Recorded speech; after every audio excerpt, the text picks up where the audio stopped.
Hey everybody, welcome back to the channel, and today I want to bring you a little tech tip that may help you with gas block alignment or checking for gas port blockages. So, if you like me and you constantly tinker, constantly building, there may come a time where you're trying to check for that proper gas block alignment, or even with a gun that you bought from a manufacturer that was completely built. You want to check, make sure everything's good, and you have a bore cam, which this is the key to this, having the bore cam so that you can go down the bore and check that gas port. Now, bore cams are fairly inexpensive. You can get them on Amazon. This is the one that I have here, and it's just a basic one that allows you to plug into your phone or a computer, and it has different mirror tips that thread on. You can't focus it while you're using it, but you can move that mirror in and out, so it's a little bit tedious. However, once it's set, it's usually pretty good. Now, if you have one of the rigid ones that have the dial on the back so you can focus on the fly, that is going to help you out immensely. However, it's probably still not going to be enough for you to focus and see into the gas port, because the lighting is probably not going to be good enough. And even if you do increase the lighting, which some of them do, I know mine has a dial that you can increase the lighting, the phone or the computer tends to just adjust to the lighting, so it doesn't actually give you the opportunity to see inside the gas port. So in my infinite search to find a way to work smarter and not harder, I came across something that I had this whole time and I didn't even know that I had it. And it was one of these guys here, and I'll post a picture of what it is.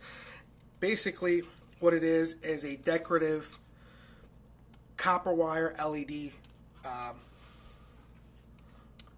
thing. I don't even know what to refer to it as, but basically it's used for decorations or whatever. And my wife had one for the longest time inside a mason jar. She'd break it out during the holidays, and it was a nice little piece that looked nice just having the wires in there. And it never dawned on me until about 2 weeks ago. I was like, hey, do you still have that? She said no, but I remembered what it was, and we ended up finding one at Michael's. Now, you can get these at Michael's or AC Moore, any of those hobby shops, Hobby Lobby, for probably about $10, maybe a little bit more. I think I paid $12 for that one. If you go on Amazon, you get them about half that, about $6. But if you happen to be during the holiday seasons or the lead up to the holiday seasons, primarily Christmas time, Dollar Tree will sell those for like $1, $1.25. So if you happen to be in Dollar Tree, keep your eye out. They're worth picking up, and they're very effective.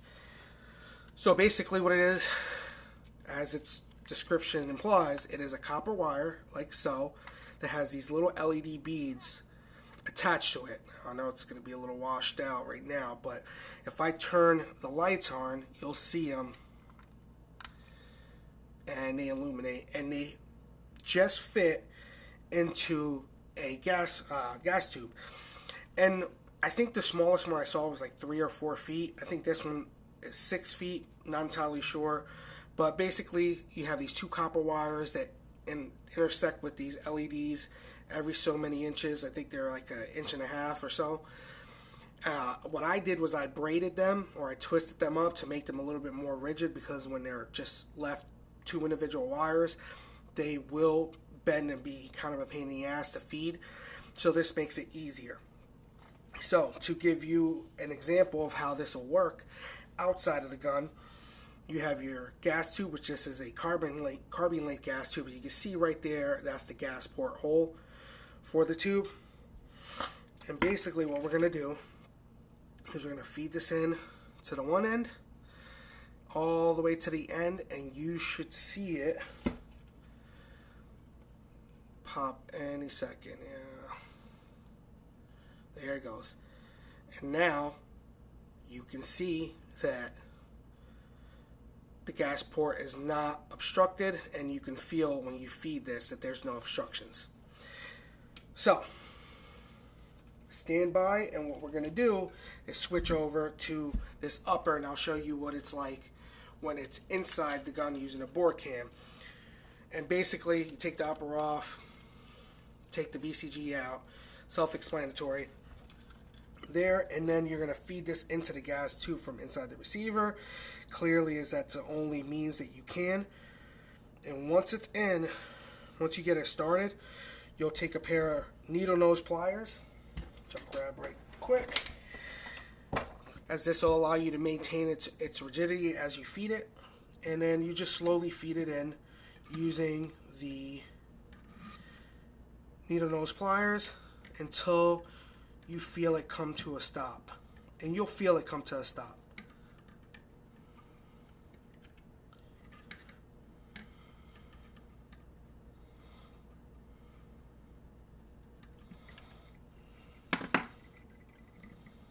Extend that a little bit more, and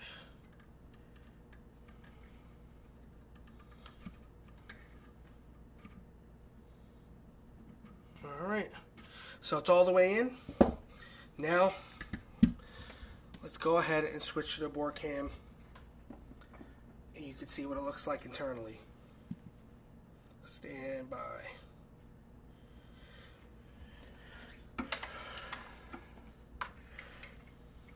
Alright guys, so here we go. We are going to insert into the bore, making sure that the mirror is lined up properly, and we should be coming up on the gas port right now. There we go. And as you can see, perfect. You can see that it is clear of any obstruction, and there is no misalignment of the gas block, which is what you want to see. So easy enough. Like I said, that first bead will line up right with the gas block. Now I did pull it back a little bit to show you that there was no misalignment, but very easy, very inexpensive.